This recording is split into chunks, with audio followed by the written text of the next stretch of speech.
فلا تک فی مریۃ مما یعبد ہؤلاء، تو اے مخاطب اس سے شک اور شبے میں نہ رہنا جو یہ کافر پوجتے ہیں، ما یعبدون الا کما یعبد آباؤہم من قبل، وہ نہیں پوجتے مگر جیسے اس سے پہلے ان کے باپ دادا پوجتے تھے، یعنی جھوٹے معبودوں کو۔ وَإِنَّا لَمُوَفُّوهُمْ نَصِيبَهُمْ غَيْرَ مَنْقُوص، اور بے شک ہم انہیں ان کا حصہ گھٹائے بغیر پورا پورا پھیر دیں گے، مراد عذاب میں کچھ کمی نہیں کی جائے گی۔ وَلَقَدْ آتَيْنَا مُوسَى الْكِتَابَ فَاخْتُلِفَ فِيهِ، اور یقیناً ہم نے موسیٰ علیہ السلام کو کتاب یعنی تورات عطا فرمائی تو اس میں اختلاف کیا گیا۔ وَلَوْلَا كَلِمَةٌ سَبَقَتْ مِن رَبِّكَ لَقُضِيَ بَيْنَهُمْ، اور اگر آپ کے رب کی طرف سے ایک بات پہلے سے طے نہ ہو چکی ہوتی تو کب کا ان کے درمیان فیصلہ کر دیا گیا ہوتا، لیکن اللہ کے ہر معاملے کے لیے وقت معین ہوتا ہے۔ وَإِنَّهُمْ لَفِي شَكٍّ مِّنْهُ مُرِيبٍ، اور بے شک وہ اس یعنی قرآن کی طرف سے دھوکے میں ڈالنے والے شک میں ہے۔ کیا مراد؟ دل میں طلب و تڑپ نہیں ہے، تکبر تعصب حسد ہے، تو قرآن کے بارے میں یہ لوگ شک میں مبتلا ہیں۔ وَإِنَّ كُلًّا لَمَّا لَيُوَفِّيَنَّهُمْ رَبُّكَ أَعْمَالَهُمْ، اور بے شک جب وقت آئے گا تو سب کو پورا پورا بدلہ دے گا آپ کا رب ان کے اعمال کا۔ إِنَّهُ بِمَا يَعْمَلُونَ خَبِيرٌ، بے شک جو کچھ وہ کرتے ہیں اللہ تعالیٰ اس سے خوب باخبر ہے۔ فَاسْتَقِمْ كَمَا أُمِرْتَ، بس اے نبی صلی اللہ علیہ وسلم استقامت کا مظاہرہ فرمائیے جیسے کہ آپ کو حکم دیا گیا۔ وَمَنْ تَابَ مَعَكَ، اور وہ بھی کہ جس نے آپ کے ساتھ توبہ کی۔ وَلَا تَطْغَوْا، اور اے لوگو سرکشی نہ کرنا۔ إِنَّهُ بِمَا تَعْمَلُونَ بَصِيرٌ، تم جو کچھ کرتے ہو اللہ تعالیٰ خوب دیکھنے والا ہے اسے۔ مراد تمہارے اعمال اللہ کے علم میں ہیں، اور یہ جو استقامت ہے یہ کیا ہے؟ دین پر ڈٹے رہنا اور باطل کی طرف سے جو ریٹیلیشن آ رہی ہے اس کی فکر نہ کرنا اور استقامت پر آگے بڑھتے چلے جانا۔ اللہ ہم سب کو دین پر استقامت عطا فرمائے۔ وَلَا تَرْكَنُوا إِلَى الَّذِينَ ظَلَمُوا فَتَمَسَّكُمُ النَّارُ، اور ان کی طرف مت جھکو جنہوں نے ظلم کیا بس تمہیں آگ چھوئے گی۔ ظلم سے مراد یہ شرک کرنے والے، شرک کرنے والوں کی طرف کوئی چلتا ہے اور مائل ہو جاتا ہے تو پھر ٹھکانہ جہنم کی آگ۔ وَمَا لَكُم مِّن دُونِ اللَّهِ مِنْ أَوْلِيَاءَ ثُمَّ لَا تُنصَرُونَ، اور تمہارے لیے اللہ کے سوا کوئی مددگار نہیں پھر تمہاری مدد نہیں کی جائے گی۔ وَأَقِمِ الصَّلَاةَ طَرَفَيَ النَّهَارِ وَأَقِمِ الصَّلَاةَ طَرَفَيَ النَّهَارِ وَزُلَفًا مِنَ اللَّيْلِ، اور نماز قائم رکھو دن کے دونوں اطراف میں اور رات کے کچھ حصے میں بھی۔ بڑا دلچسپ مقام ہے۔ ایک رائے یہ ہے کہ 5 وقتہ نماز تو معراج کی شب میں فرض ہوئی، اس سے پہلے فجر کی نماز، عصر کی نماز اور قیام اللیل تہجد کی نماز فرض تھی، یہ اس کی طرف اشارہ ہے۔ یہ ایک رائے مفسرین کی۔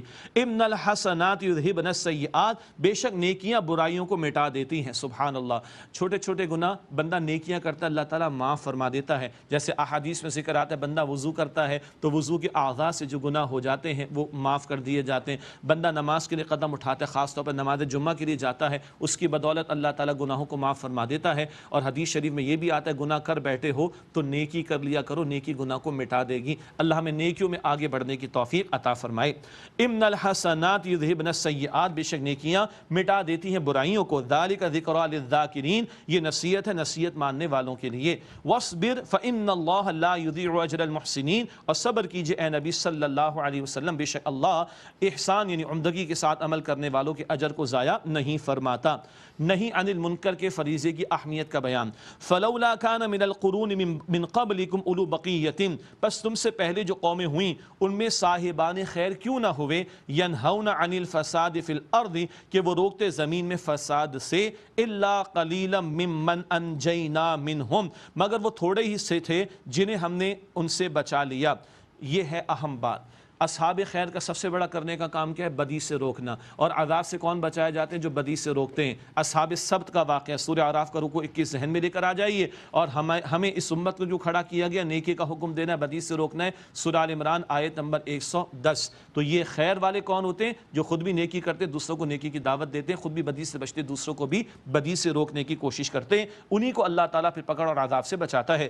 وَاتَّبَعَ الَّذِينَ ظَلَمُوا مَا أُتْرِفُوا فِيهِ وَكَانُوا مُجْرِمِينَ، اور ظالم انہی لذتوں کے پیچھے پڑے رہے جو انہیں دی گئی تھیں اور وہ گناہگار تھے، یعنی دنیا کی مال و دولت کی محبت میں ڈوبے اور اصل حقائق کو انہوں نے فراموش کر دیا۔